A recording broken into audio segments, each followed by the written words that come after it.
சொன்னார்கள், நீங்கள் ஹஜ்ஜை உடனே செய்யுங்கள்.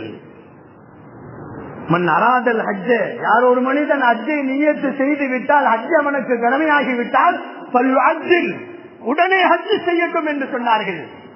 ஹஜ்ஜி கடமையாகி பல வருடங்கள் தள்ளி போட்டோம் என்று சொன்னால், பெருமானார் ஒரு ஹதீஸில் இப்படி சொன்னார்கள், ஹஜ் செய்யாதவர்கள் நாளை எப்படி வந்து சேர்வார்கள் என்பதை பற்றி பெருமானார் பல ஹதீஸ்களை நமக்கு சொல்லித் தருகிறார்கள். அன்பிற்கினியவர்களே, அடுத்தபடியாக பெருமானார் ஸல்லல்லாஹு அலைஹி வஸல்லம் அவசரப்படக்கூடிய விஷயங்களிலே தௌபா என்று சொன்னார்கள், பாவம் மன்னிப்பு.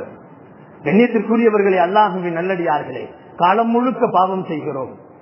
நாள் முழுக்க 24 மணி நேரங்களும் பாவங்கள் செய்கிறோம். நாம் 5 நேர தொழுகையை தொழுவதில்லை, ஜும்மாவிற்கு மட்டும் வருகிறோம், அதுவும் லேட்டாக வருகிறோம். கண்ணியத்திற்குரியவர்களை, எல்லா விதங்களிலேயும் நாம் பாவங்களிலே மூழ்கி கிடைக்கிறோம். நபிகள் நாயகம் ஸல்லல்லாஹு அலைஹி வஸல்லம் அவர்கள் அத்தௌபா, நீங்கள் தௌபாவை வேகமாக செய்யுங்கள். ஒரு பாவத்தை செய்து விட்டால் உடனே தௌபா செய்யுங்கள். அதற்கு பரிகாரம் என்று சொன்னார்கள் பெருமானார் ஸல்லல்லாஹு அலைஹி வஸல்லம். கண்ணியமானவர்களே, அல்லாஹ்வின் நல்லடியார்களே, அஜ்ஜில் தைன என்று சொன்னார்கள். அடுத்து, கடன் வாங்கி இருந்தால் கடனை உடனே நிறைவேற்றுங்கள், அவசரமாக நிறைவேற்றுங்கள். நபிகள் நாயகம் ஸல்லல்லாஹு அலைஹி வஸல்லம் அவர்கள் ஜனாதா தொழுகையில் கொண்டு வந்து நிறுத்தாட்டுகின்ற நேரத்திலே, ஜனாதாக்களை கொண்டு வந்து வைக்கப்படுகின்ற நேரத்திலே பெருமானார் ஸல்லல்லாஹு அலைஹி வஸல்லம் அவர்கள் இந்த ஜனாதாவிற்கு கடன் இருக்கிறதா என்று கேட்பார்கள். கடன் இருக்கிறது என்று சொன்னால் ஜனாதா பெருமானார் தொழ வைக்க மாட்டார்கள், வேறு யாராவது சஹாபியை தொழ வைக்க சொல்லுவார்கள்.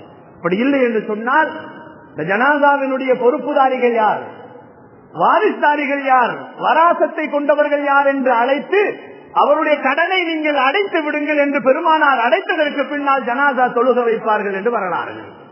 கண்ணியத்திற்குரியவர்களே, அல்லாஹ்வின் நல்லடியார்களே, கடனோடு இறந்து விட்டால் நாளை மஹ்ஷரிலே யார் நமக்கு கடன் கொடுத்தாரோ அவர் முன்னால் வந்து நிற்பார், நம்முடைய அமல்களை எல்லாம் பறித்துக் கொள்வார், வெறும் ஆளாக நரகத்திற்கு போக வேண்டிய சூழ்நிலைகள் வந்துவிடும்.